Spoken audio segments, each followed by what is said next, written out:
This video is a tutorial on the Residential Listing Agreement, OORP Form 200. This form is conveniently numbered on the left-hand side. So we begin with the seller names on line 1. Line 3 is going to authorize the brokerage, so you're going to put the company name, the brokerage name, not the agent's name. Line 5 is the property address. Line 6, the assessor's parcel number, and then the county. Line 7 is going to be when this listing period begins. Line 8 is when this listing period expires. We come to the brokerage charges section. Line 10 is going to be where you put a percent if you're going to take a percentage-based listing. If not, you can modify that. So in this case, we have a default number, 6%. If you check this box, see the word "and," this adds on. So let's say you want to add a flat fee for a transaction coordinator. You could check this box and you could add $500.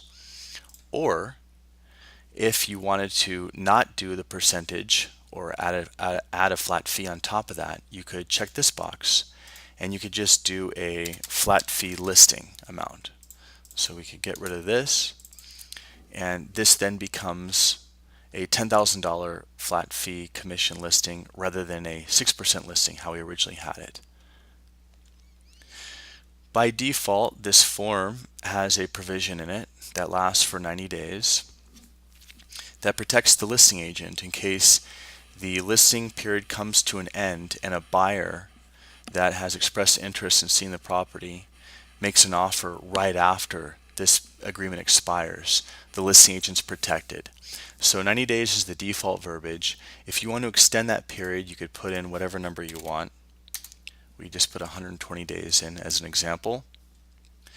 And this is verbiage that pertains to the protection clause for the agent, and then also in case the seller tries to sabotage the listing, it protects the listing agent's position. Broker cooperation, obviously this is where you're going to offer the compensation to a broker that brings a buyer.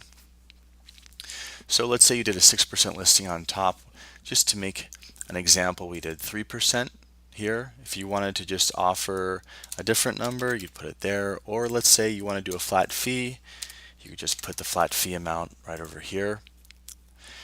This is an advisory, advising sellers as to the purpose of the multiple listing service. So they're properly notified as to how that fits into the scope of marketing their listing. And if the seller wants to exclude from the MLS, there's a section here that allows them to initial and then the broker initials. And this then acts as an exemption or exclusion from the property automatically being uploaded into an MLS system. We have a section on marketing. So by default, the listing broker is authorized to place a key box on the premises, and by default, the listing broker is authorized to place a for sale sign. In the case that the seller does not want either one of these on premises, then they'll just go ahead and check one of these boxes here.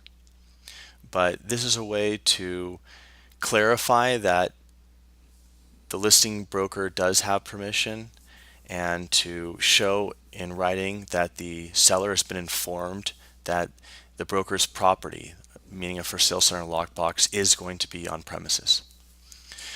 There's a section on dispute resolution and where the venue should be in case some sort of dispute arises.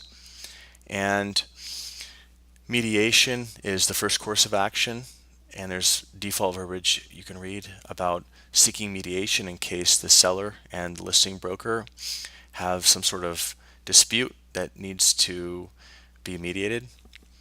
And then there's some other representations. These are basically provisions that the seller should be aware of and that the listing broker should include in a listing contract.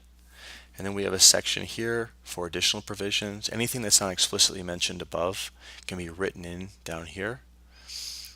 And then we conclude the form on the third page. So the seller is affirming that they understand all the terms on the agreement, and they're going to print their name and sign and date. and the listing broker is going to, actually in this listing broker section, the listing agent is who's going to sign this section. And that concludes the residential listing agreement form.